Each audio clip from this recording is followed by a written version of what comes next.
Yani, para el día de hoy repite la luna menguando en Virgo, luna para limpiar, ordenar y poner cada cosa en su lugar, luna para ir a, al médico, luna de la limpieza a fondo para usted, para su entorno, luna creciente en Virgo, sol en Tauro, este miércoles 7 de mayo. Y hoy vamos a cambiar un poco la tónica, la estructura del programa, vida cuenta de los acontecimientos recientes. Ayer en la tarde, mientras estábamos pendientes del enfrentamiento peligrosísimo entre la India y Pakistán, con bombardeos y retaliaciones severas, ayer cuando se nos daba la noticia de que Ucrania con drones atacaba el aeropuerto de Moscú, a donde llegan líderes del mundo para celebrar el aniversario número 80 del Día de la Victoria, una noticia sacudió entre los venezolanos. Los rehenes que tenían más de un año procurando asilo en la embajada de Argentina en Caracas ya no estaban allí. Solo habían quedado las famosas guacamayas que ellos pacientemente alimentaban. ¿Cuándo y cómo salieron? ¿De qué se trató? Avanzada la tarde, un mensaje en la red X de el secretario de Estado Marco Rubio habla de una operación extraordinaria gracias a la cual salían estos rehenes que ya estaban, decía, en suelo estadounidense. Y después refrendaba ese mensaje, ese tuit, María Corina Machado, hablando de una operación impecable. ¿Qué sabemos a la fecha de hoy? Vamos directamente a conversar con una periodista que está muy bien informada en este tipo de operación, o en esta operación puntual. Me refiero a nuestra compañera aquí en TVB Network, Carla Angola. Querida Carla, muy buenos días. Gracias por estar con nosotros. ¿Cómo estás, César? Aquí un poquito pálida por el flu que tengo, pero dispuesta para conversar contigo, porque sin duda alguna, esto que ocurrió ayer a todos nos sacó de la cama literalmente, aunque estuviéramos de reposo. Y lo que te quería comentar sobre esto son las lecciones que debemos aprender de lo que ocurrió, Ujú. porque yo no quiero saber cómo pasó. No quiero saber cómo fue la operación en detalle, porque siento que esto siempre podría convertirse en un precedente que podría salvar otras vidas o que podría de alguna manera ayudar a otros también Ujú. a reencontrarse con la libertad. Pero hay varias reflexiones interesantísimas que se pueden hacer, sobre todo con respecto a la vulnerabilidad del régimen de Nicolás Maduro, porque Ujú. no tienen el control total del país. Fíjate lo difícil para este régimen, que se impone por la fuerza y a través de la represión, y que no han salido todavía a responder qué fue lo que pudo haber ocurrido aquí, porque no Ujú. son capaces de entenderlo todavía a esta hora. Tuvieron que poner a influencers, a periodistas, entre comillas, incluso a quienes algunas veces creemos que están en la fila de los opositores, a intentar explicar que entonces hubo allí detrás una negociación. Aquí no hubo ninguna negociación, no hubo oportunidad de negociación, no hubo entendimiento con el régimen. Aprovecharon la vulnerabilidad de haberse ido a Rusia, porque fíjate que el equipo de inteligencia de este sistema es tan pequeñito. Nosotros a veces creemos que son muchos, esos quienes van a la casa en la operación Tuntún, quienes detienen a personas inocentes en la calle, quienes las encierran en calabozos, y no son tantos. Ese mismo grupo, el único en el que podrían depositar confianza y lealtad, es tan pequeño que incluso muchos de ellos probablemente están ahora en Rusia. Y esto nos recuerda lo que ocurrió en Siria. Al-Assad también se fue a Rusia, y justo Sí. en ese momento la operación y el juego pudo armarse o terminar de armarse, porque yo estoy segura que esto se había planificado desde hacía mucho tiempo, para poder dar el golpe. Este golpe que da en la entraña del régimen, porque fíjate que una de las periodistas de BTV se va a la embajada horas y horas después que esto ocurrió, como para intentar de convencer a la gente, dar una explicación. Hay una sola puerta, justo. El régimen no es capaz ni siquiera de vigilar A una ver. puerta, porque por esa puerta por la que entraron para refugiarse fue la Ujú. misma puerta por la que salieron, gracias a miembros del mismo sistema, probablemente SEBIN, DIGESIM, que colaboraron en esta operación, porque Estados Unidos lo define como una operación de rescate, mi ley lo define como una operación de extracción. Pero Ujú. no fue que Estados Unidos puso botas Ver, en tierra, fue el a mismo ver, sistema el que permitió esa vulnerabilidad. ¿cuál es la diferencia, ya que estamos hablando de esto, entre fuga, extracción y rescate? Bueno, ¿Por qué, por qué hay, yo por no qué hay soy tanta, experta en operaciones por qué militares, hay, pero lo que por sí qué hay tanta hay un minuciosidad, matiz. tanto cuidado en el término? Hay un matiz, porque no es lo mismo que tú te escapes sin la participación, por ejemplo, de aliados extranjeros, sin la Ujú, participación. Yo imagino que la fuga de Simonovich, porque él la contó a esta servidora en su momento, ujú. él tuvo asistencia de algunos funcionarios dentro del propio Sí, régimen, pero fue más sí. una operación de escape, ¿no? De fuga. Ujú. En esta oportunidad hay una visión, hay dos visiones, una que habla de rescate y otra que habla de extracción. Si tú hablas de extracción, que podría también tener ciertas similitudes con la operación de rescate, en ninguna de las dos necesariamente tiene que haber personal de Estados Unidos de la administración de Trump, personal militar en tierra, como para haber colaborado en esto. Yo creo que Estados Unidos más bien contribuyó en la etapa final para poder, en todo caso, trasladarlos a Estados Unidos, donde ahora están a salvo, gracias a Dios. A ver, Pero eso, siento que quiero ir a sea eso. rescate o sea extracción, fue una operación en la que participó personal policial, militar y de inteligencia del propio régimen de Nicolás Maduro. Es decir, este Ujú. sistema en el que no hay Estado de Derecho, en el que hay un sistema que impone a través de la fuerza, en el que hay corrupción, fue el factor para que se le convirtiera en espada de Damocles, en una oportunidad de quiebre, en una oportunidad de filtración en el mismo sistema que ellos han creado. Es decir, esto que han construido, un sistema más corrupto todavía, que creo que estamos por debajo apenas de Somalia o de Sudán del Sur. Este sistema que ellos han construido de corrupción no les permite tener ninguna Ahora, garantía de lealtad en ninguno de esos funcionarios en este momento. están todos en territorio de Estados Unidos en este momento. Están todos aquí, incluso la mamá de María Corina Machado. No sé si fueron operaciones, una sola operación para todos, pero ocurrió a la vez. Es decir, Ujú. ¿esto qué mensaje nos da? Que eso con lo cual podrían chantajear a la líder ya no existe. Esto no libera a Venezuela, esto no nos acerca de inmediato a la libertad, pero sí le quita un peso a la líder para no tener, para que el sistema no tenga cómo chantajearla. Con su equipo más cercano de trabajo, que era poder tenerle más libertad de operación, y tampoco con su mamá. Cada vez María Corina Machado daba una señal al país, daba un mensaje al país, el régimen iba, acosaba y prácticamente exponía la seguridad de su madre. Sacarla del país y Ahora, sacar a su equipo, que es el cerebro prácticamente de esta operación desde el 28 de julio, nos da mucha libertad para operar. Y también nos recuerda ujú. que muchas veces subestimamos el poder de María Corina Machado, una mujer que está en clandestinidad y tiene capacidad todavía de sorprender al A ver, régimen de esta manera. muy bien, esa pregunta quiero ir ahí ya que la mencionas. María Corina Machado está en la clandestinidad, ella no está fuera del país porque estos han salido No, del país. así es, no, María Corina sigue en su clandestinidad dentro del país. Este juego, la interpretación, si me la preguntas, de esta servidora, es que Ujú. María Corina necesitaba quitarse el peso del chantaje del régimen en su contra, para ella poder operar no con tranquilidad, porque sigue estando en clandestinidad y sigue estando en riesgo desde el punto de vista Fíjate, físico, mira, pero ella ahí tenemos, necesitaba operar sin sí, ese chantaje. mira, tenemos allí ahorita, Sergio, por favor, ahí está. Este es el tuit que coloca María Corina Machado. Una operación impecable y épica por la libertad de 5 héroes de Venezuela.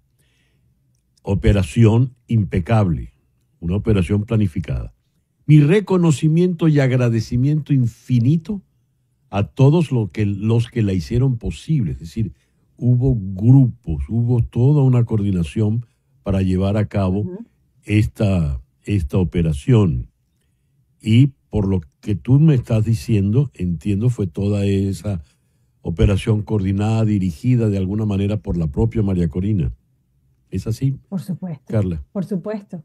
Por supuesto, aquí hay varias conclusiones. La primera es que María Corina tiene la credibilidad y la confianza de un aliado tan importante como los Estados Unidos.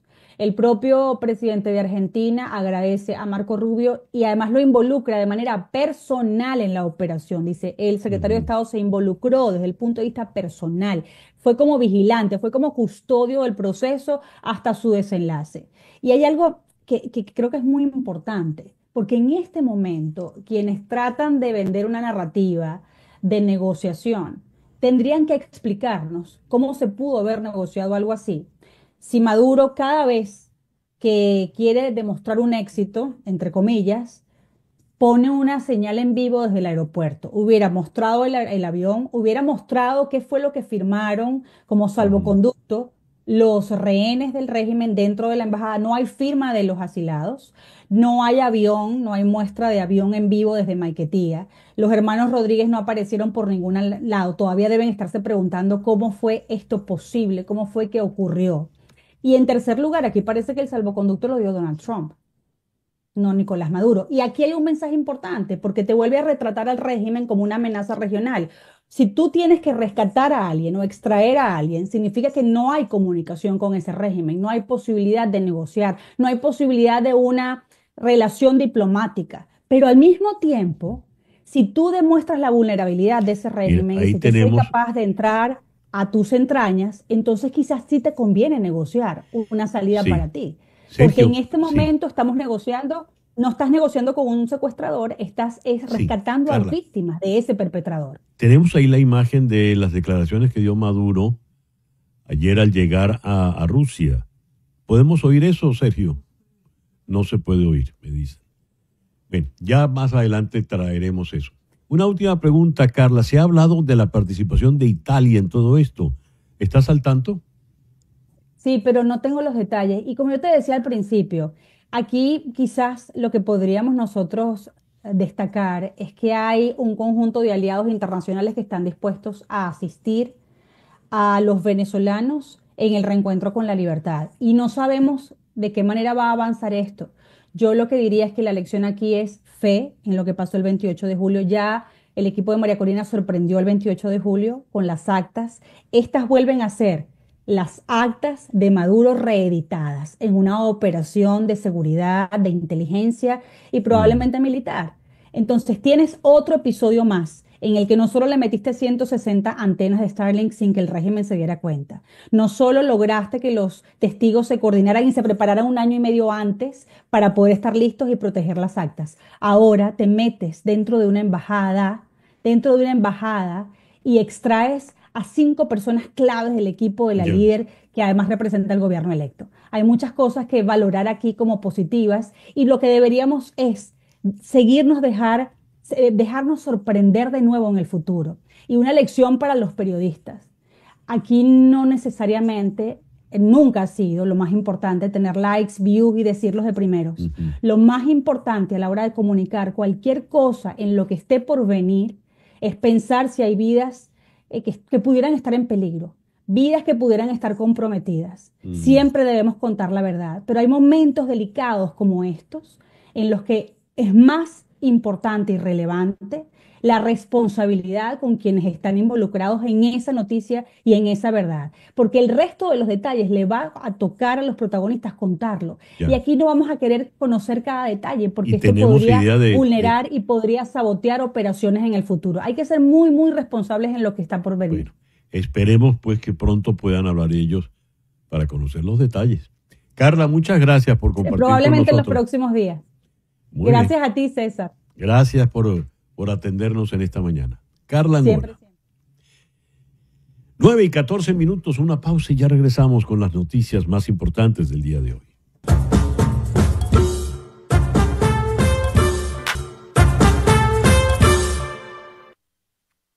Y a las 9:18 vamos con las noticias más importantes del día de hoy.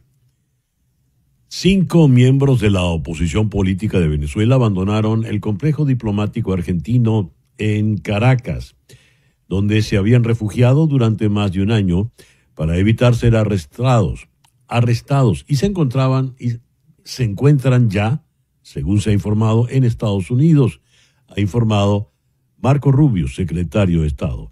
Rubio, sin embargo, no proporcionó detalles sobre los movimientos del grupo para llegar a territorio americano, pero describió el evento como una operación de rescate. Le cito: Estados Unidos celebra el exitoso rescate de todos los rehenes retenidos por el régimen de Maduro en la Embajada de Argentina en Caracas. Así lo publicó en la red X. Tras un operativo preciso, continúo leyéndole, todos los rehenes están ahora a salvo en suelo estadounidense. Fin de la cita. Por su parte, el gobierno argentino confirmó la operación. Cito: fueron extraídos exitosamente de Caracas y trasladados a suelo estadounidense. El presidente Javier Milei extiende su agradecimiento a todos los involucrados, especialmente al secretario de Estado de los Estados Unidos, Marco Rubio. Fin de la cita. China y la Unión Europea han acordado eliminar de forma simultánea todas las restricciones mutuas a los intercambios entre instituciones, un paso clave para restablecer los canales de diálogo tras años de tensiones políticas.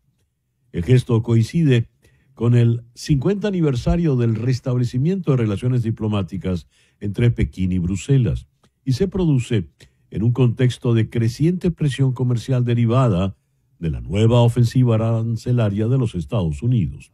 Cito: de común acuerdo, China y el Parlamento Europeo han decidido levantar de manera simultánea y completa las restricciones que pesaban sobre sus intercambios mutuos. Así lo anunció ayer Lin Jian durante rueda de prensa rutinaria. Confiamos y esperamos que con la reanudación plena de los contactos entre las instituciones legislativas de China y Europa, el entendimiento y la comunicación entre ambas partes se profundicen aún más, lo cual inyectará un nuevo impulso al desarrollo sostenido, sano y estable de las relaciones sino-europeas. Fin de la cita. El Reino Unido y la India firmaron un acuerdo comercial bilateral, reduciendo los aranceles sobre exportaciones clave como el whisky y los automóviles británicos en medio de una guerra comercial global iniciada por los Estados Unidos. El acuerdo permitirá a la India reducir gradualmente los impuestos sobre las importaciones procedentes del Reino Unido y la gran mayoría de los bienes comercializados quedarán totalmente libres de aranceles en una década, según el gobierno británico.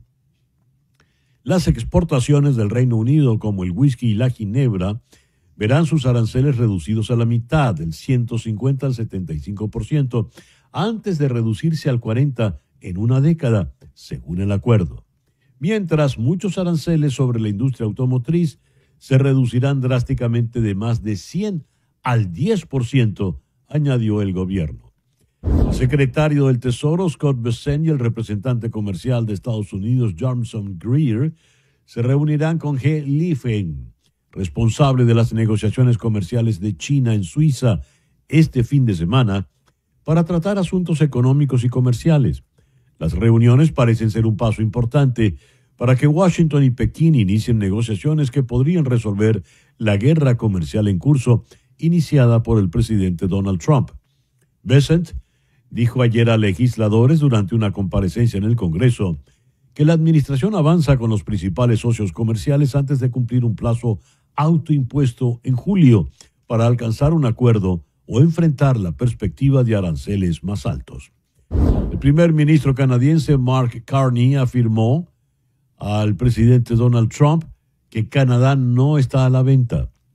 En un ambiente distendido, Trump respondió a las palabras de Carney con "nunca, digas nunca" y "me encanta Canadá", además de señalar en otro momento que su deseo sería que Canadá formase parte de Estados Unidos. Cito: "Como sabe, por el mercado inmobiliario hay algunos lugares que nunca están a la venta. Estamos sentados en uno de esos en estos momentos", en alusión a la Casa Blanca, "y el Palacio de Buckingham, que usted también visitó". Así le refirió el primer ministro canadiense a Donald Trump, quien respondió: "Es cierto". India lanzó misiles hoy temprano hacia territorio controlado por Pakistán en varias ubicaciones, matando a por lo menos 8 personas, entre ellas un niño, según informaron las autoridades pakistaníes. India dijo que había atacado infraestructura utilizada por milicias. Al menos 3 civiles también murieron por disparos de artillería de tropas pakistaníes en la Cachemira, controlada por India, según informó el ejército indio en un comunicado.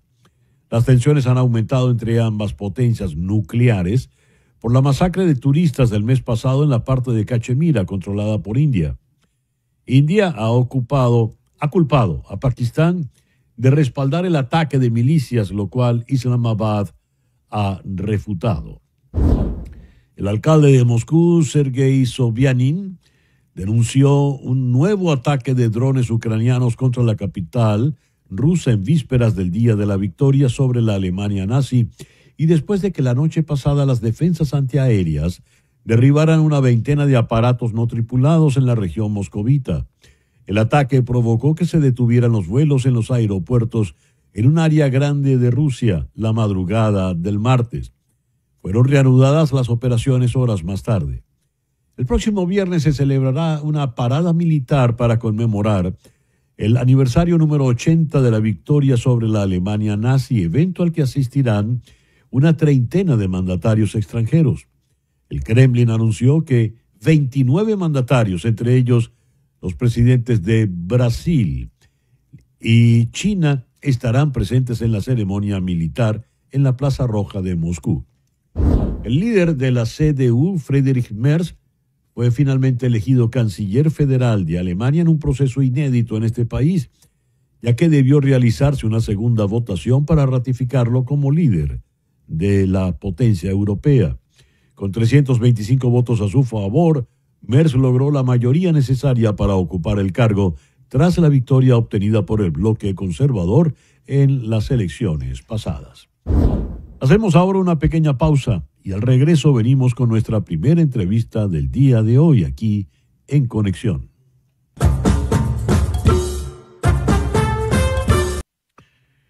Toma nota de este número telefónico, el 305-468-0044.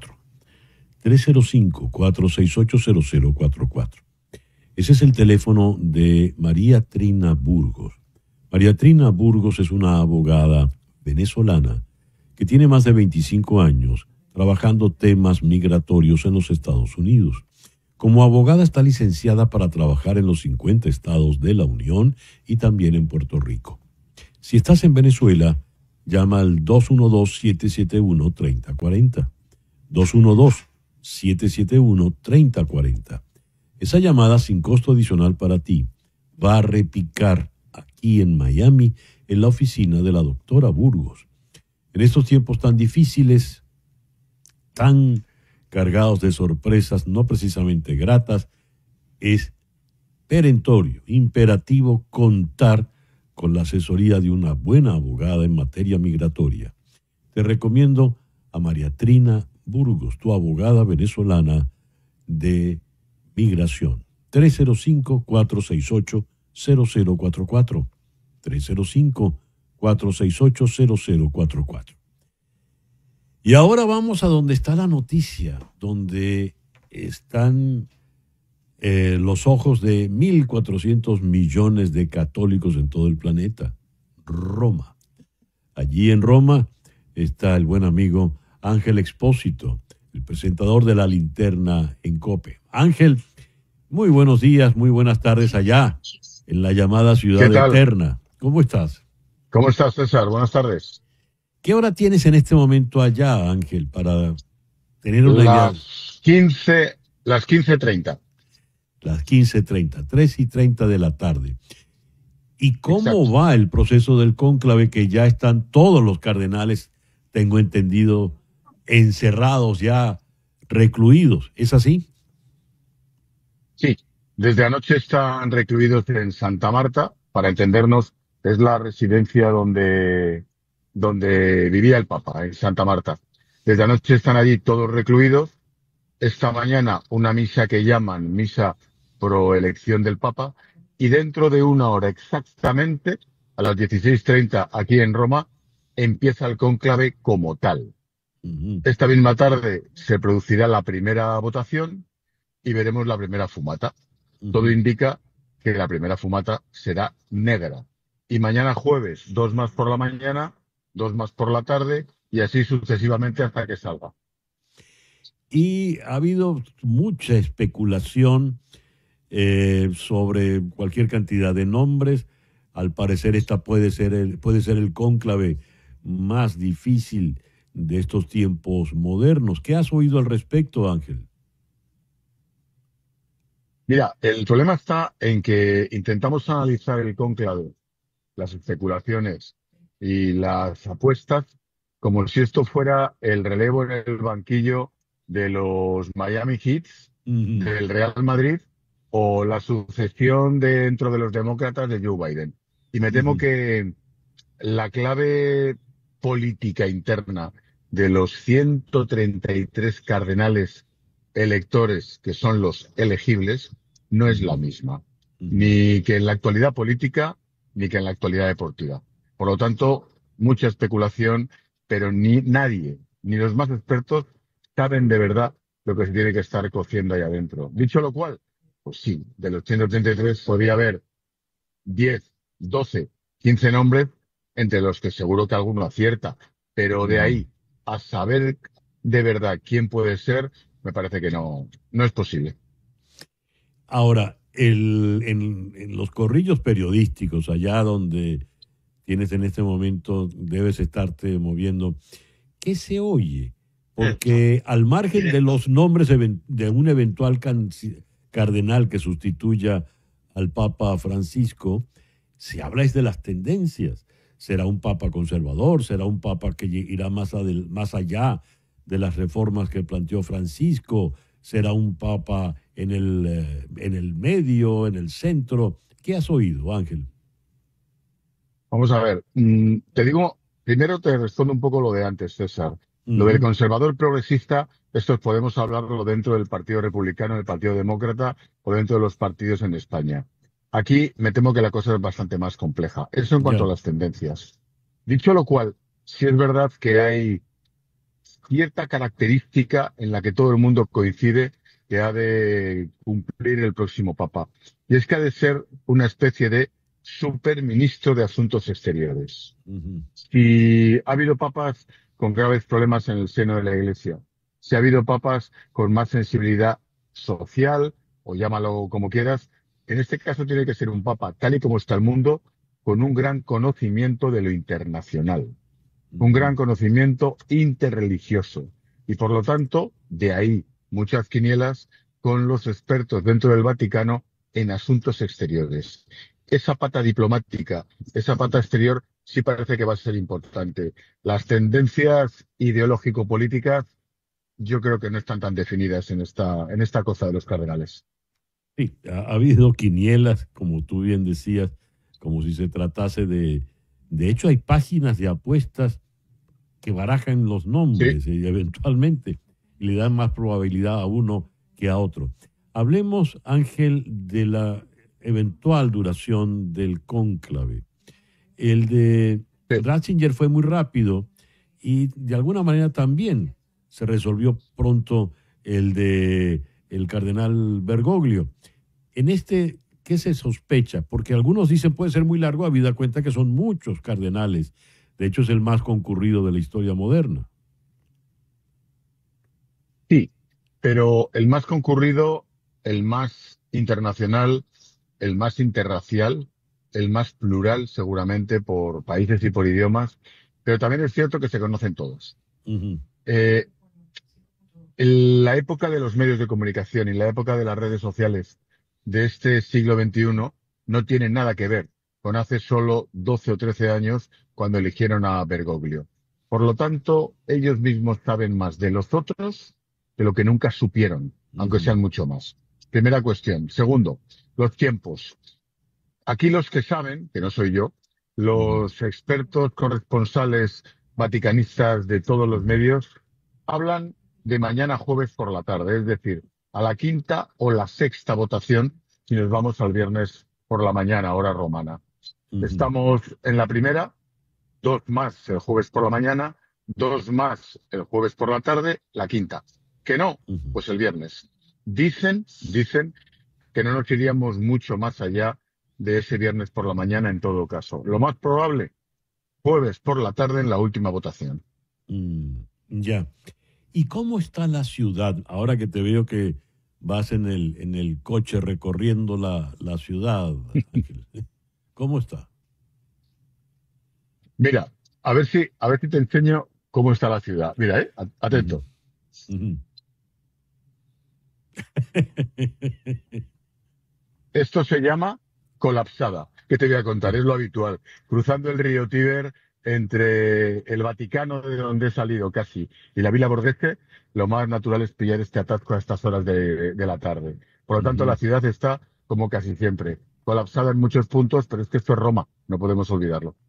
Y se han has visto, por ejemplo, en el Vaticano, medidas de seguridad especiales, algo fuera de Sí, lo sí, habitual. sí, sí, sí, sí. Mira, es muy curioso porque, bueno, nosotros tenemos pues, un pase como este, nos ayuda mucho a poder, Ujú, a poder funcionar. Pero es muy curioso que aquí hay medidas de seguridad con todo tipo de policías desplegados. Policía local, policía de Roma, ujú, Carabinieri, que es algo así como una especie de lo que sería en España una guardia civil, una policía casi militarizada, muchísima policía secreta y también el ejército desplegado.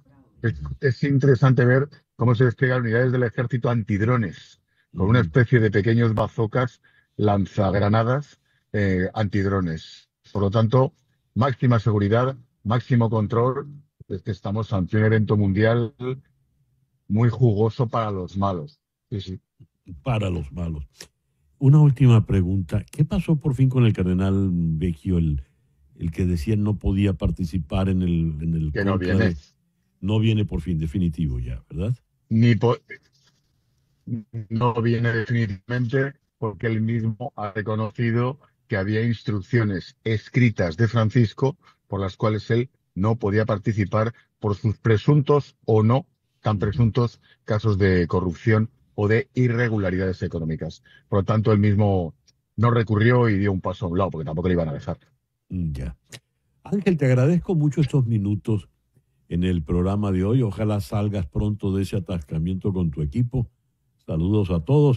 Y en estos días, según como vaya el cónclave, volveremos a molestarte, ¿ah? Gracias por atendernos.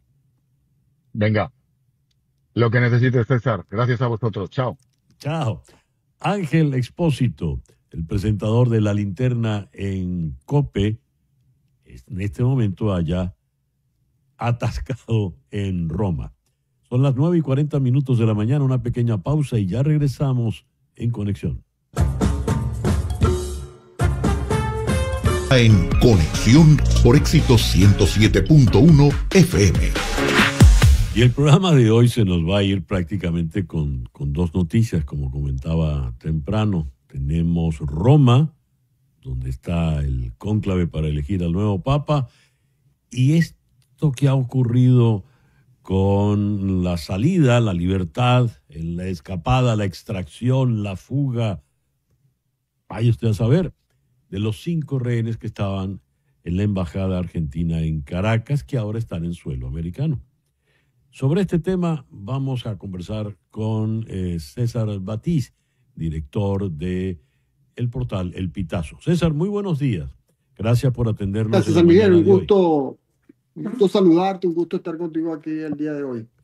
César, ¿qué información manejas al respecto de esta salida? Porque me llama la atención el término. Algunos hablan de extracción, otros hablan de rescate, otros hablan de fuga. ¿Por qué hay tal discrepancia de términos y por qué es necesario precisar el término exacto?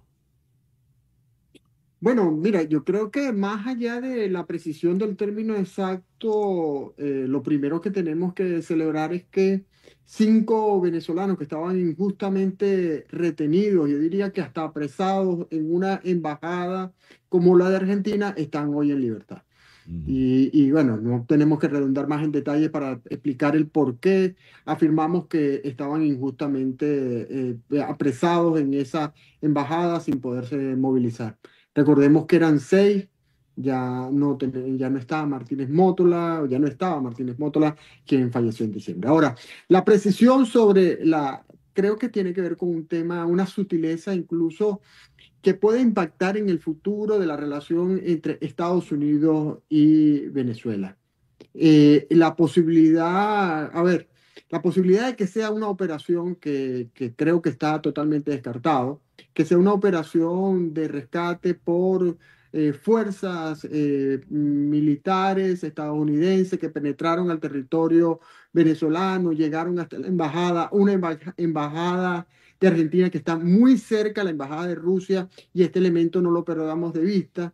Que eso haya ocurrido, eso está totalmente descartado. ¿Qué creo que sucedió? Y todos los elementos que tenemos hasta ahora así lo indican, es que hubo una cooperación de fuerzas policiales y militares venezolanas que ayudaron a la salida de estos 5 miembros del equipo de María Corina Machado.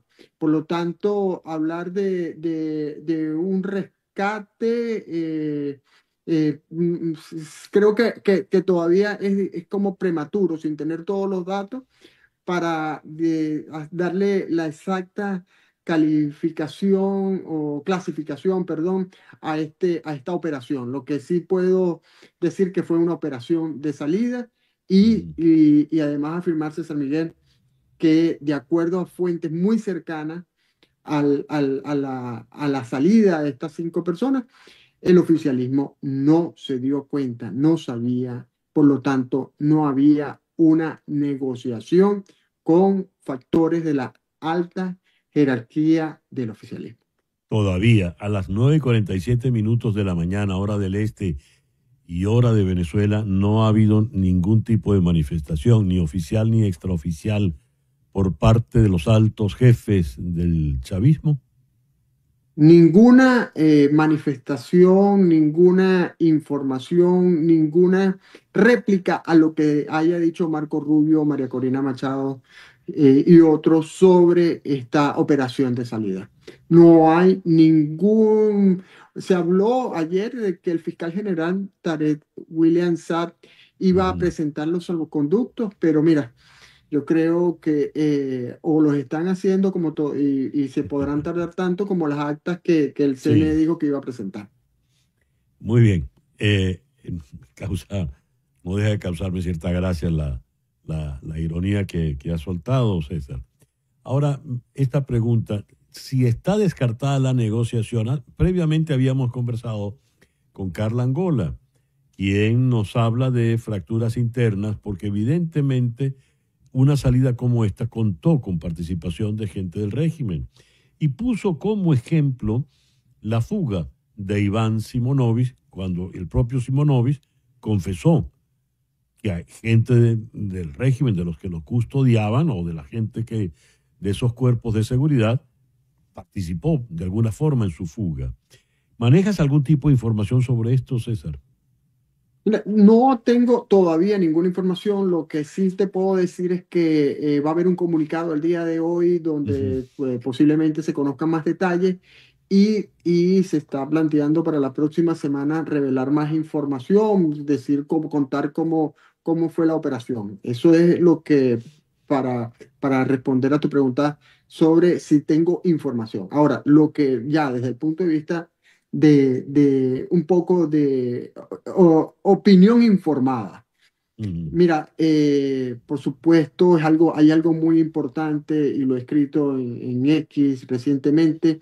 No hay la posibilidad de que ocurriera, o no había la posibilidad de que ocurriera un 6 de mayo del 2025 sin que hubiese ocurrido el 28 de julio del 2024, cuando los funcionarios civiles y militares se dieron cuenta de que el ganador de esa elección había sido Edmundo González y que el perdedor y hoy usurpador es Nicolás Maduro.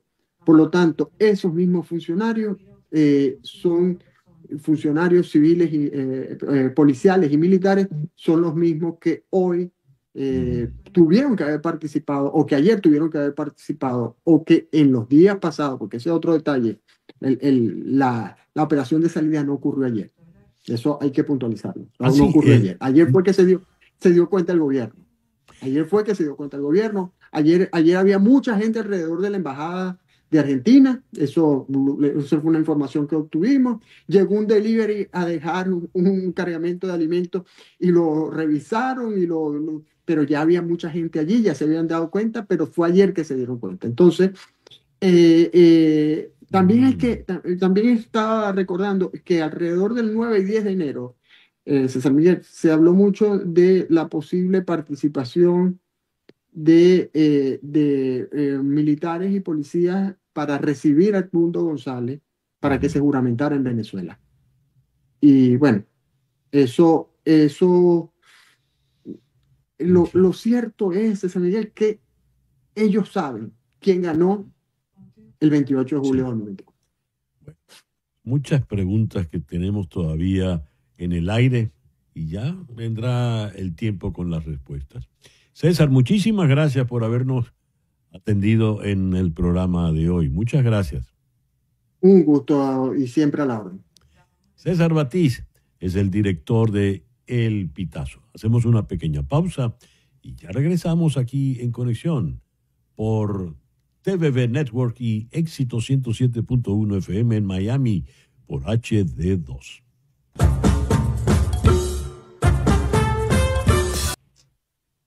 Como decía, hoy tenemos dos escenarios noticiosos y este es el fundamental a efectos del mundo, no efectos de los venezolanos. Este es el escenario, esta es la Plaza de San Pedro en Roma y esta imagen que estamos viendo en este momento es en vivo. Esto es lo que está ocurriendo allí. Mucho hemos hablado en este momento, en estas horas, de quién puede ser el próximo papa, de qué tendencia va a tener. Pero antes de entrar en lo que será el futuro de la Iglesia Católica, hablemos un momento, vamos a detenernos en la figura del Papa Francisco, en la figura de Bergoglio, porque fue determinante y lo que venga de ahora en adelante tendrás, para bien o para mal, su sello. ¿Qué le faltó al Papa Bergoglio? ¿Qué le faltó a Francisco I por realizar de tantos planes que tenía? ¿En qué estado está dejando la Iglesia Católica en este momento cuando se convoca un nuevo cónclave para elegir su sucesor? Álvaro de Juana es un periodista especializado en información religiosa y fue precisamente corresponsal allí en el Vaticano. Vamos a Madrid para conversar con él. Álvaro, muy buenos días, muy buenas tardes allá al otro lado del océano. Gracias por atendernos. ¿Qué tal? Buenos días. Buenas tardes, efectivamente. Álvaro, ¿qué le faltó a Francisco por realizar? ¿En qué estado está dejando la Iglesia Católica para su sucesor? Bueno, yo creo que estos días se está hablando con esas reuniones precónclave también un poco de la división interna que hay en la Iglesia, ¿no? Con su fallecimiento ha vuelto a salir un poco todo esto. Ya sabemos que hay muchas sensibilidades entre los propios cardenales y también entre los propios fieles, entre los propios católicos. Bueno, y quizá los últimos años de pontificado han sido un poco así, ¿no?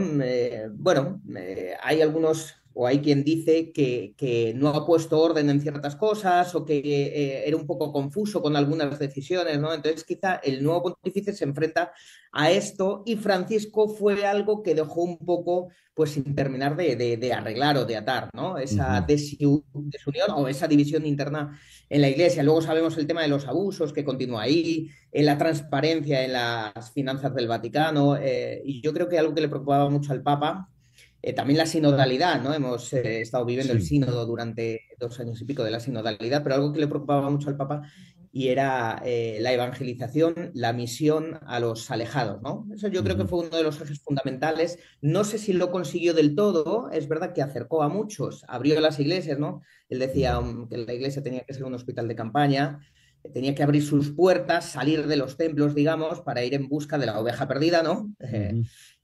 Pero no sé si eso lo logró del todo o ha sido así, ¿no? Porque también los propios fieles o muchos dicen, vale, Francisco intentó contentar a los de fuera, pero sin embargo a los de dentro pues no nos ha contentado mucho, ¿no? Ujú. Ahí queda un poco la cosa. Eh, a ver, él abre entre sus primeras declaraciones, recuerdo aquella con relación a la comunión de los divorciados y vueltos a casar. Un tema que quedó meramente en la intencionalidad, no se concretó, no hubo nada en firme. Igual cuando emitió alguna opinión sobre los gays. Y este tipo de cosas cayeron mal en sectores conservadores, pero fueron muy aplaudidos en otros sectores. ¿Podríamos hacer, Álvaro, algún estimado de cuánto peso tiene un sector u otro dentro de la Iglesia Católica? Sí, pero fíjese que por eso decía, no contentó ni a unos ni a otros, ¿no? Porque a unos les pareció demasiado y a otros les pareció poco, Muy ¿no? poco, sí. De hecho, efectivamente, los del sector, digamos así, etiquetando progresista, hubiesen querido todavía más, que fuese más aperturista el Papa Francisco, ¿no? Hay quien dice, no, era progresista, era aperturista. Bueno, ¿cuánto peso tiene cada uno? Pues yo el otro día también en un programa de televisión aquí en España decía, bueno, es que a lo mejor el nuevo Papa nosotros creemos que es de una forma porque le etiquetamos, ¿no? Según un poco, bueno, pues su pensamiento, ideología, según cómo ha gobernado la diócesis en la que esté o haya hecho su recorrido, ¿no? De estos años, pero luego, sin embargo, puede dar alguna sorpresa, ¿no? Inesperada, o sea, que todo puede pasar. Pero bueno, yo creo que sabemos que la mayoría de los cardenales ahora, el 80%, está nombrado por el Papa Francisco, creado, los cardenales se crean por el Papa Francisco, y los conservadores serían minoría. Pero, como digo, es verdad que nosotros pensamos en esos términos quizá un poco políticos o sociales, Sí.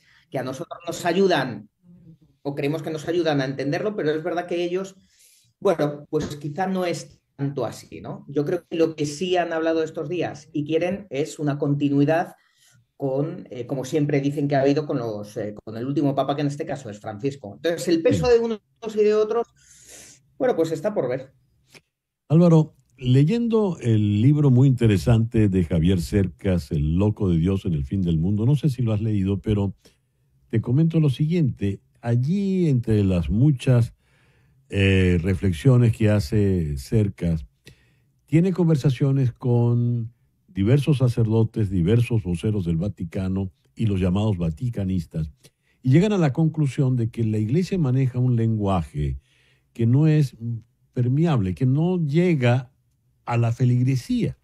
Por ejemplo, la feligresía no sabe, y me viene esta reflexión, porque hablaste de la sinodalidad, y buena parte de los católicos no saben qué es ello, no saben qué es el sínodo. Así como cuando se dice que Francisco era anticlerical, tampoco se entiende muy bien cuál es ese concepto de lo clerical.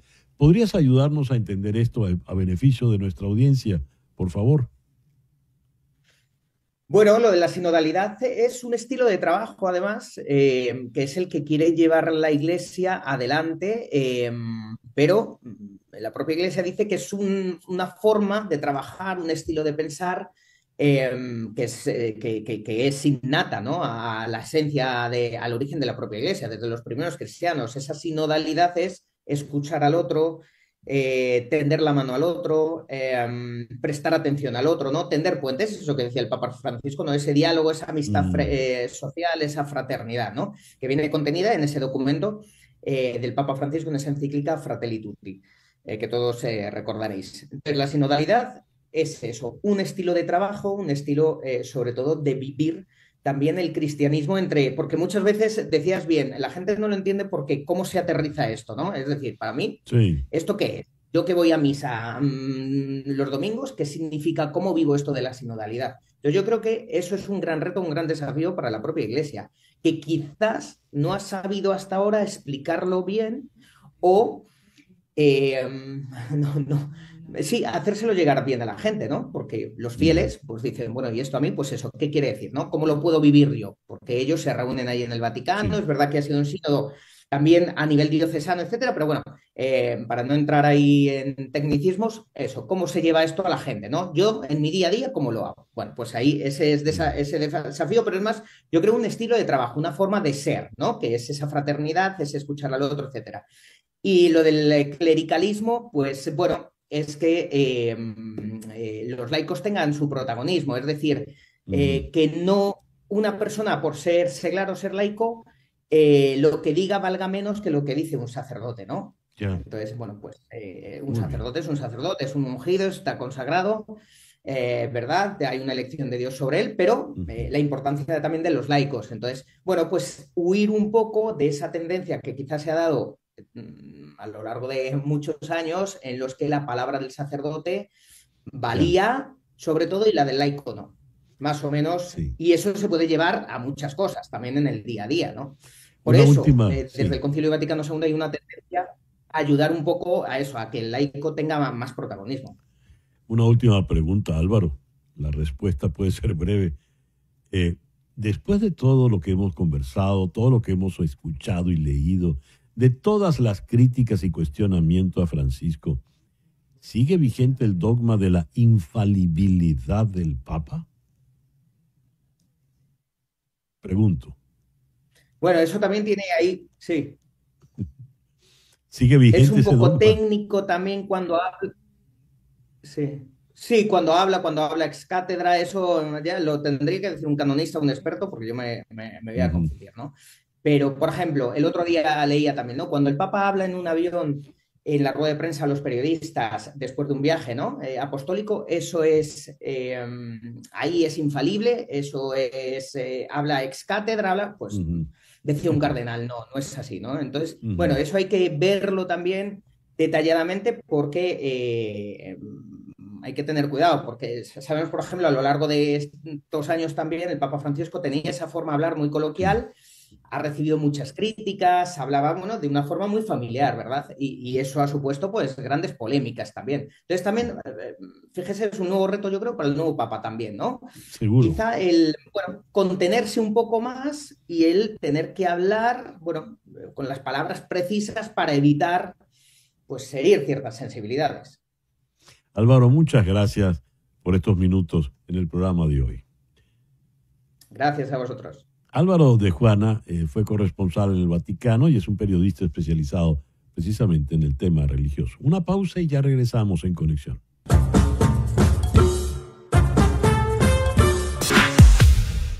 Son las 10:10 de la mañana.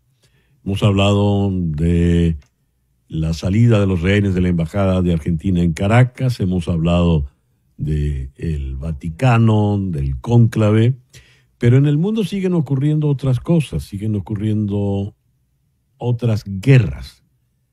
Digo otras porque tenemos la de Ucrania, tenemos el conflicto en el Medio Oriente y ahora el conflicto en Asia.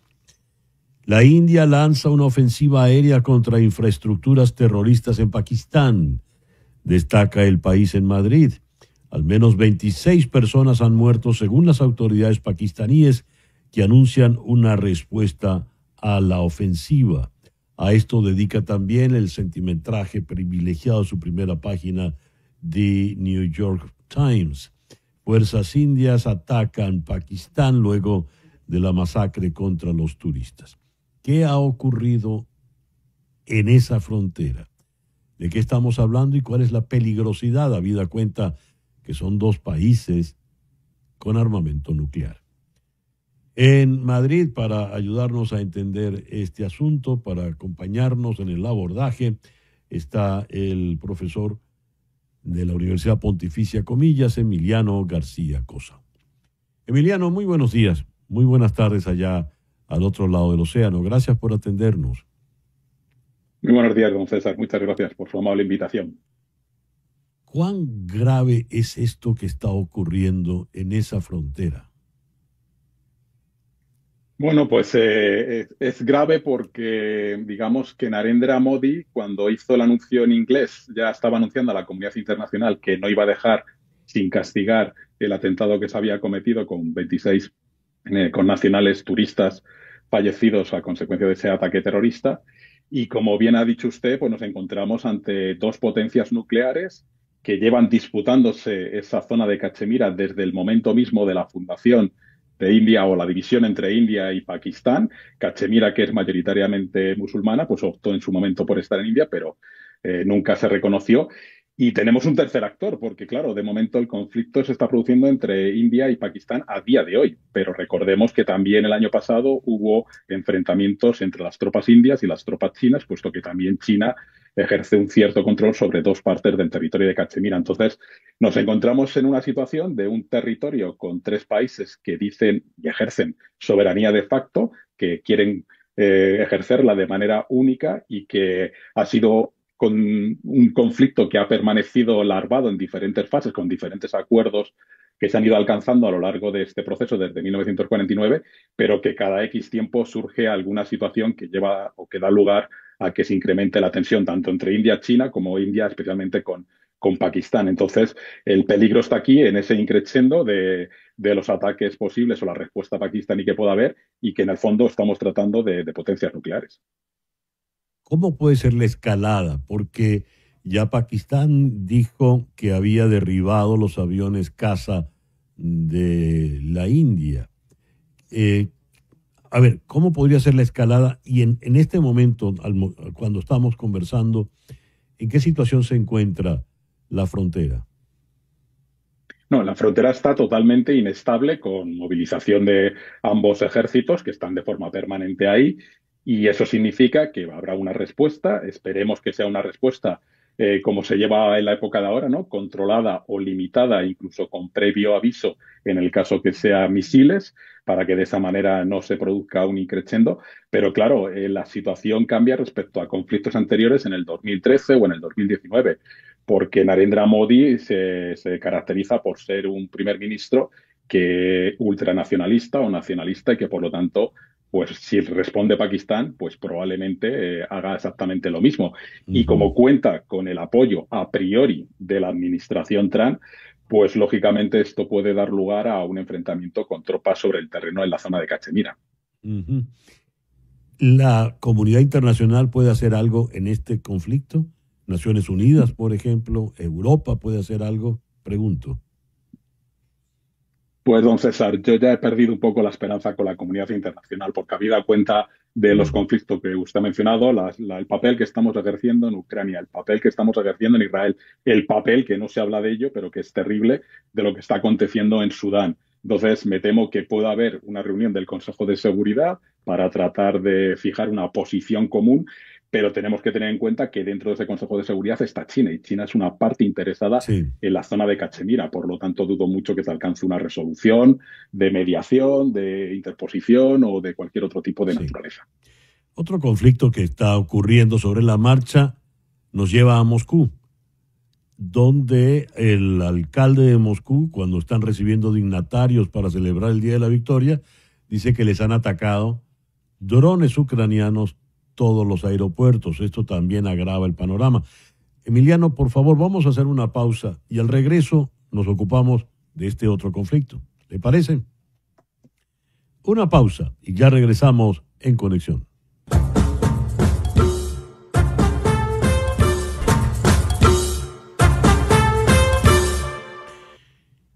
Y a las 10:20 de la mañana regresamos a Madrid para continuar nuestra conversación con Emiliano García Coso, profesor de Derecho Internacional y Relaciones Internacionales de la Universidad Pontificia Comillas.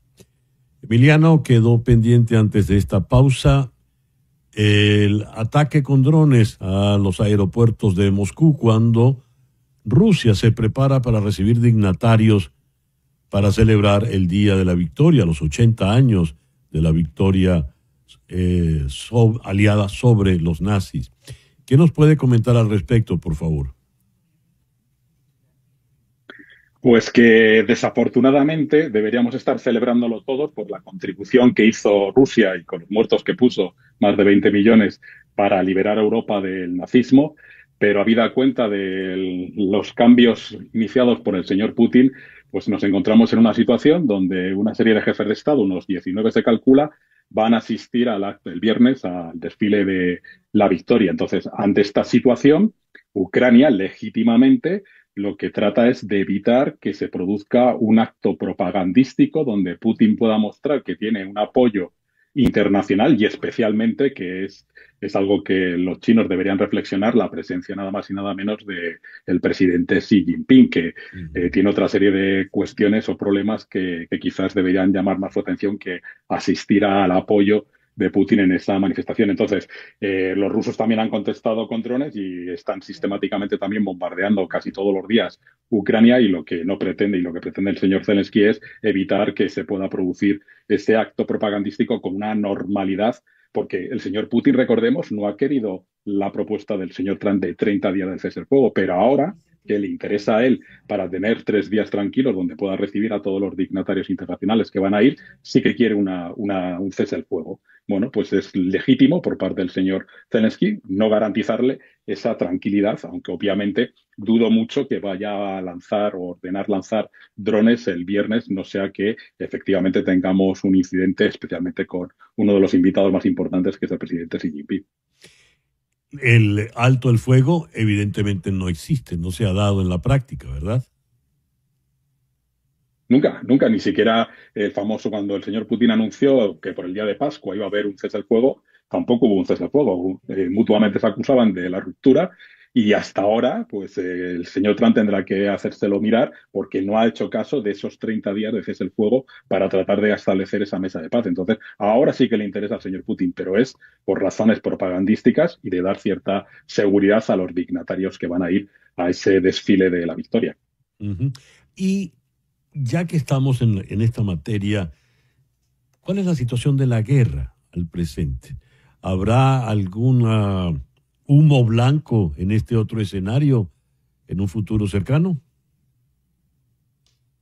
Me temo que, a diferencia de la Basílica de San Pedro, donde probablemente haya fumata blanca, en el caso de la guerra entre Ucrania, de Rusia con Ucrania, no va a haber fumata blanca. Primero, porque a Putin no le interesa, es decir, es consciente de que tiene todas las cartas para poder incidir en esa penetración y en esa conquista de territorio, y porque el señor Trump y la administración Trump, pues me imagino que en algún momento dado se cansarán y tratarán o bien de apoyar al presidente Zelensky, como se ha hecho a raíz del acuerdo de minerales, o bien retirarse completamente y que sean los europeos en apoyo a Ucrania los que sigan en este conflicto. Entonces, desafortunadamente, nos queda guerra para largo. Y lo más importante, comparándolo un poco con el conflicto que hemos hablado anteriormente de Cachemira, esto es lo que ocurre cuando reclamaciones territoriales se dejan cerradas en falsa. Entonces, podemos aceptar que haya una ocupación de facto, de hecho, por parte de Rusia, pero eso va a ser un conflicto permanente, como estamos viendo con el caso de Cachemira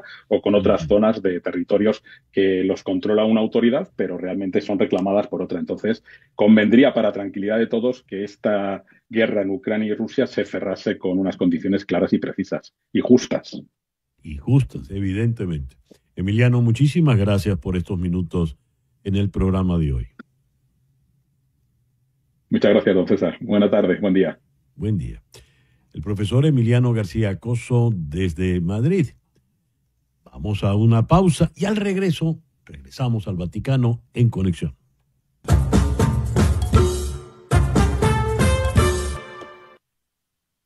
Les dije que íbamos a ir al Vaticano. El Vaticano queda un poco lejos, más cerca está el gran Guillermo Dávila. No voy a bendecir a nadie, ni voy a... Vamos a ir más adelante al Vaticano, pero vamos a conversar primero con mi querido Guillermo Dávila, que, como ustedes saben, hay una relación que ya se remonta, tiene 40 y... tanto así. Sí. Dios. Vamos, o sea, para 43 años que hicimos la historia de Nacho Gamboa, el musiquito, y Ligerena Irarrázaval. Sí. Imagínate, ¿tú te acuerdas del apellido de ella? Irarrázaval. Dios, sí, casi que eres el escritor, ¿no? Casi. Mira los años cómo estaban. Y hace poquito que estaba con ella, estábamos comiendo las arepas que está haciendo ella por ahí en un mercado. Bien, sí. Pero qué sabrosas, de verdad. Mira, menos mal que no hay foto mía de esa época, porque Sí, no está allí. ¿Cómo andas, Guille? Duro como una gelatina, ¿entiendes? Mm. Pero disfrutando muchísimo el hecho de que voy a presentarme en vivo acá en la ciudad de Miami y voy a poder compartir con mucha gente, con muchos amigos que están por ahí presentes. ¿Qué vas a presentar? Como siempre, yo soy poco original, yo voy a presentar un poquito de lo que siempre presento, con una cosa que se suma. Sí, lo que se suma es que hay una de las canciones que tuve por ahí en esos álbumes que arrastró la canción Solo pienso en ti en la novela Ligia Elena, pues hay una que se llama Déjate amar. Y lo nuevo allí es que la hice en bachata. Qué bien. Déjate y tú sabes, bailando. Hay una anécdota que yo no la he referido mucho. Originalmente, el musiquito Nacho Gamboa tocaba en un bar que se llamaba El Gato Enmochilado. Me fue tan bien que yo después puse ese mismo bar hasta en San Ignacio del Cocuy, en Caína. El botiquín se llamaba El Gato Enmochilado. Imagínate. Pero él tocaba con los amigos del grupo Mango. Sí. Y lo que hacían era salsa. Hasta que llegó Rod Ben, lo pusieron a cantar la balada Solo pienso en ti. Sí. Y estos se sorprendieron. Dijeron, mira, vamos a tener que tocar eso. De ese tiempo acá pegaste. Yo recuerdo allí habías incluido un tema de Giordano. Sí. De hecho, tú lo grabaste antes que el propio Giordano. Sí. No voy a mover un dedo. No voy a mover un dedo, exacto. Como decía un amigo que es margariteño, no voy a mover el dedo.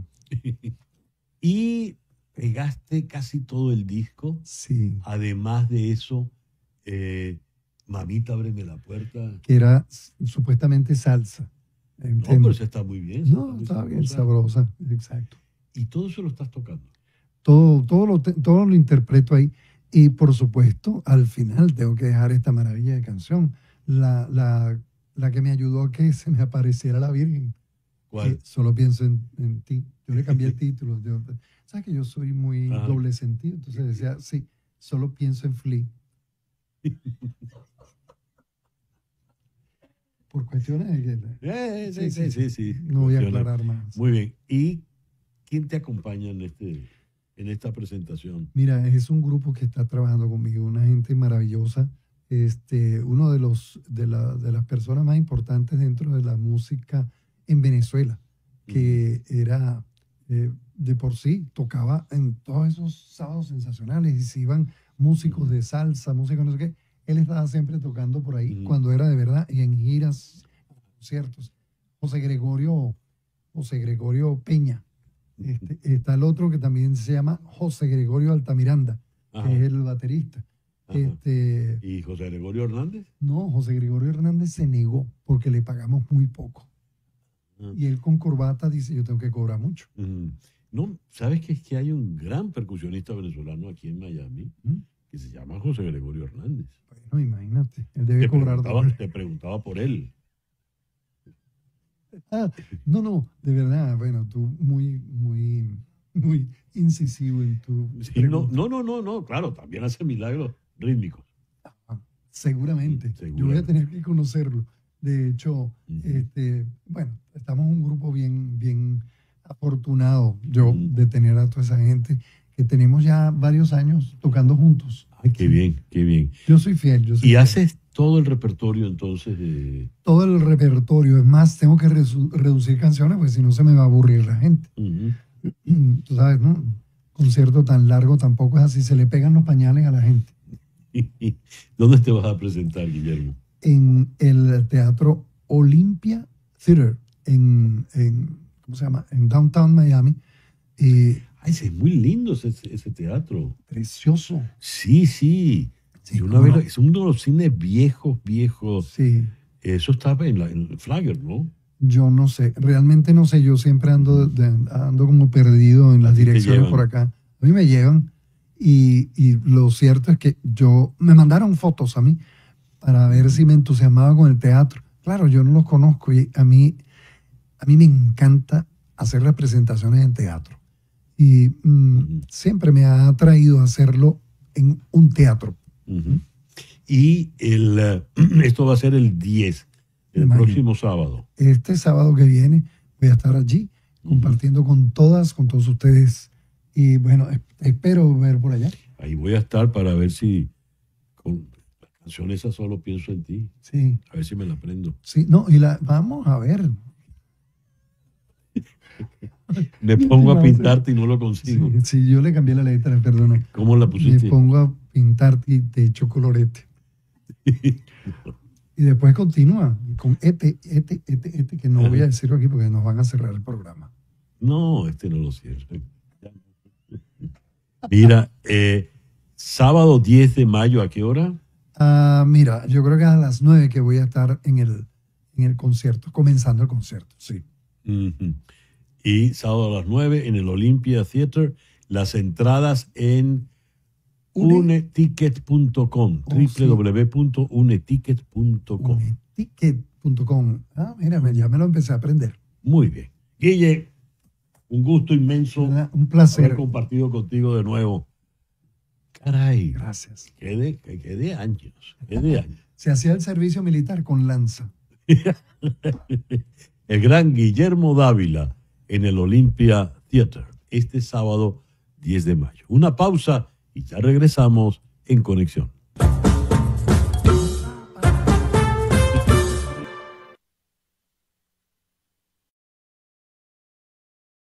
Minutos de la mañana, hora del este en los Estados Unidos. Vamos a Roma, vamos a el Vaticano con Marinelis Tremamundo. Marinelis, muy buenas tardes. Gracias por atendernos en el programa de hoy.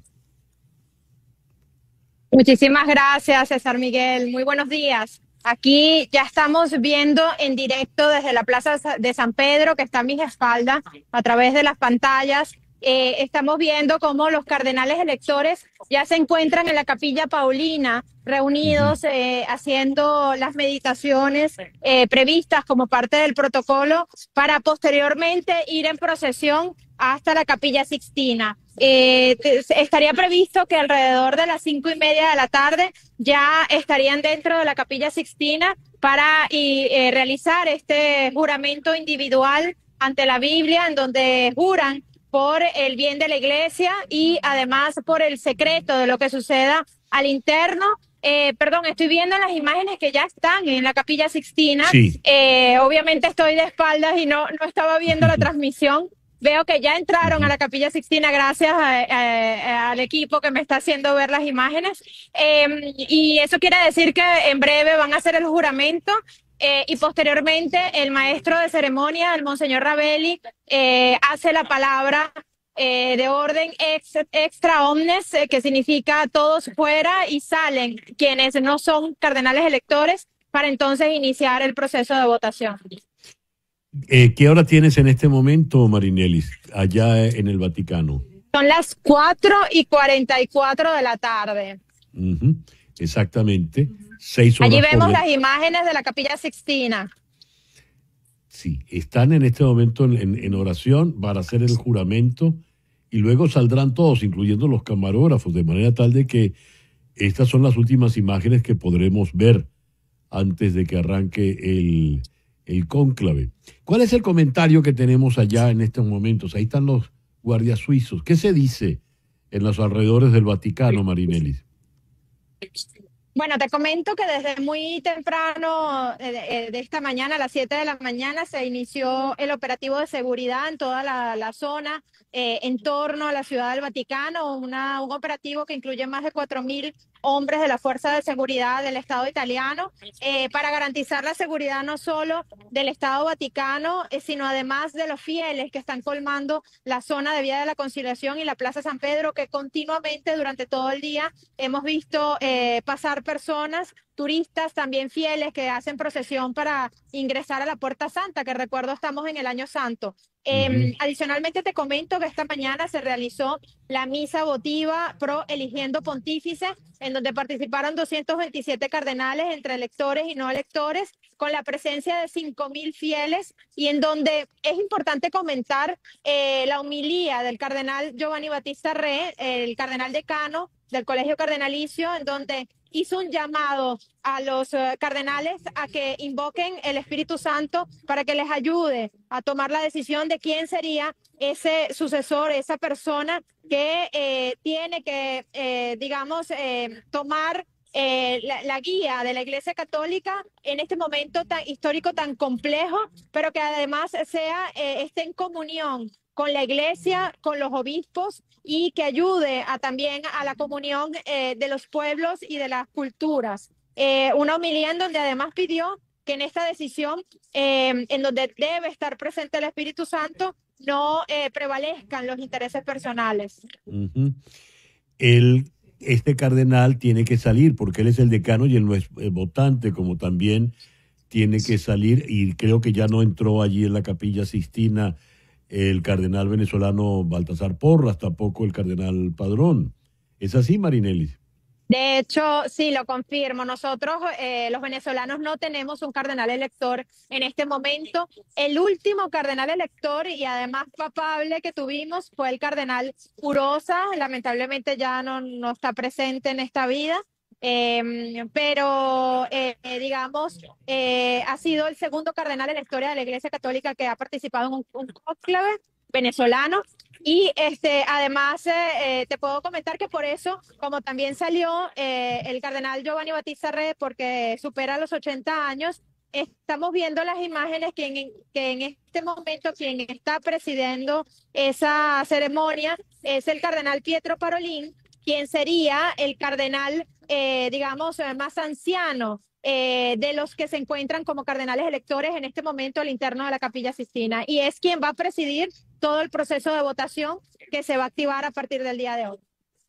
Por cierto, el cardenal Parolin es a su vez papable él mismo, ¿no? Al menos su nombre ha sonado mucho. Sí, ha sonado mucho porque justamente por ser el secretario de Estado, es el cardenal que es más conocido entre los 213 cardenales electores, entre los 113, cardenales electores, pues justamente por su rol es conocido por todos, tal vez es el único que es conocido por todos, porque recordemos que es la primera vez que tenemos un cónclave tan numeroso en donde están representados 71 países y muchos de ellos no se conocían entre ellos, es la primera vez que se están encontrando, tienen problemas también de comunicación porque no todos hablan italiano. En cambio, el cardenal Parolin, es tal vez esa figura que como diplomático de carrera pudiera ser una figura papable de gran consenso. De hecho, llama la atención que esta mañana, durante la misa realizada en la Basílica de San Pedro, al momento del saludo de la paz, el cardenal Giovanni Battista Re saludó al cardenal Pietro Parolin y le dijo felicitaciones doblemente. Ah, caray. Hay una anécdota, antes de cerrar la conversación, hay una anécdota que te quiero referir y la he leído en el Vaticano News. Cuando venía el Papa Francisco de Mongolia, le pregunta a alguien al Papa Francisco si él iría a Vietnam, continuando en los viajes de Asia. Y Francisco dijo, si no soy yo, seguramente será Juan 24, en alusión a un futuro Papa que podría cambiar de nombre. ¿Por qué los papas se cambian el nombre, Marinelis? Bueno, esto es parte de la tradición de la Iglesia Católica y digamos que es una manera también de identificar cuál es esa inspiración que va a guiar su pontificado. Por ejemplo, Francisco o Bergoglio escogió el nombre de Francisco justamente en inspiración a San Francisco, el santo de los pobres, y fue, digamos, el símbolo también del papado de Bergoglio, donde quiso una iglesia abierta para los pobres, inclusiva, en donde la iglesia abrazara esas periferias existenciales. Mm-hmm. Bueno, veremos si en efecto viene un Juan 24 o cualquier otro nombre que escoja el nuevo cardenal. Allí está Parolin, continuando con la misa. Bueno, Marinelis, vamos a estar en contacto por todo las próximas horas y quizá los próximos días. Sospecha, ¿qué se dice de la duración de este cónclave, Marinelis? ¿Cuánto podrá durar?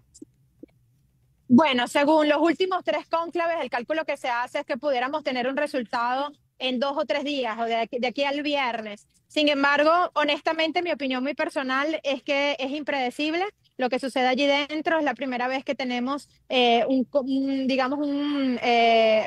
grupo de lectores con estas características tan variadas de tantos lugares diferentes del mundo, además con una polarización interna de lo que se espera del próximo sucesor de Pedro.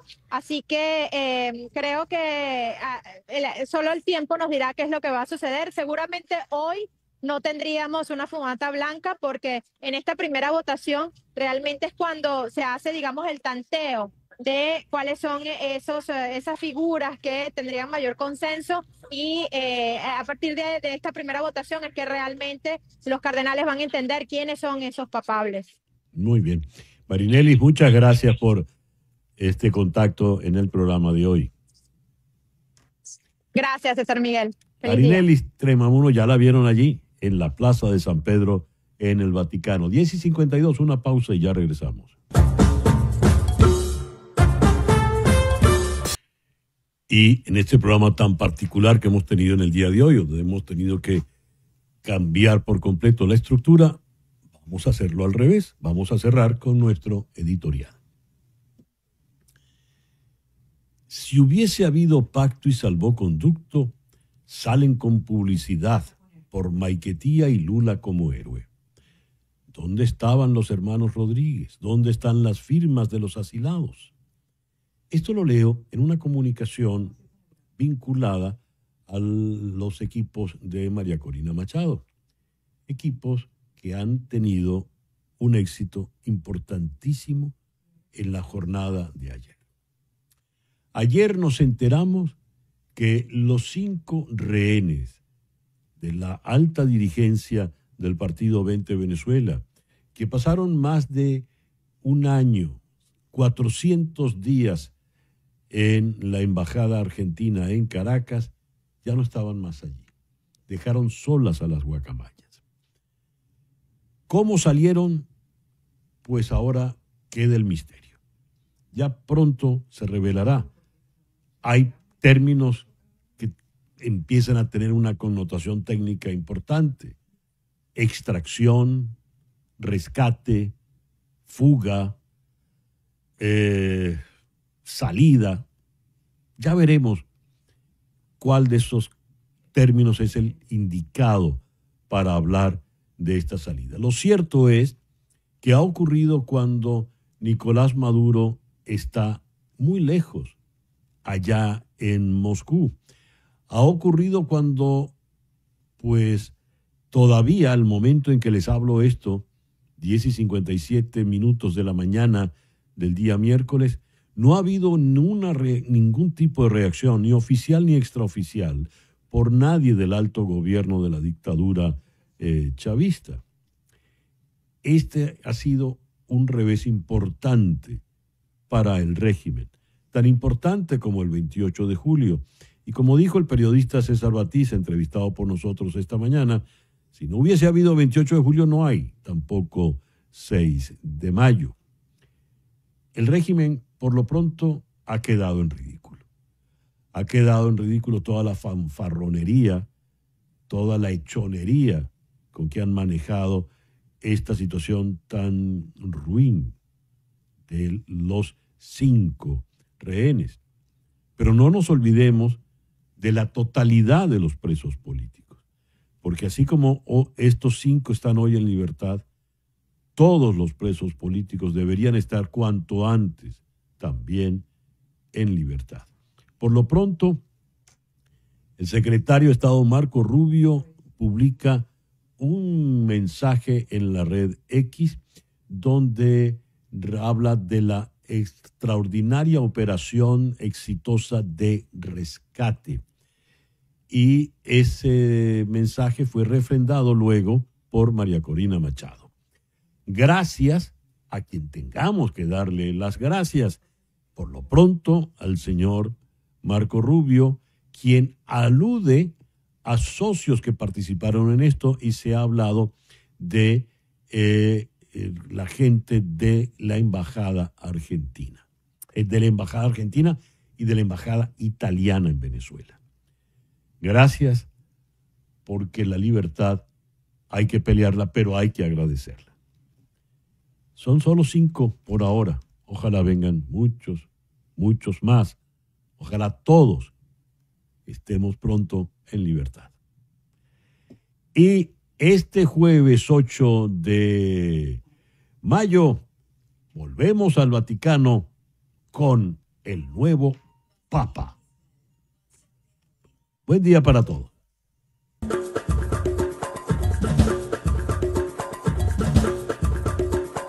En Conexión fue una producción de Floralicia Anzola desde 360 Content para TVV Network en los estudios de éxitos Miami 107.1 HD2, con Laura Rodríguez en la producción general, Mariel Sofía Rodríguez en la producción informativa, Carlos Prato en los controles y ante el micrófono, quien tuvo el gusto de hablarles, César Miguel Rondón.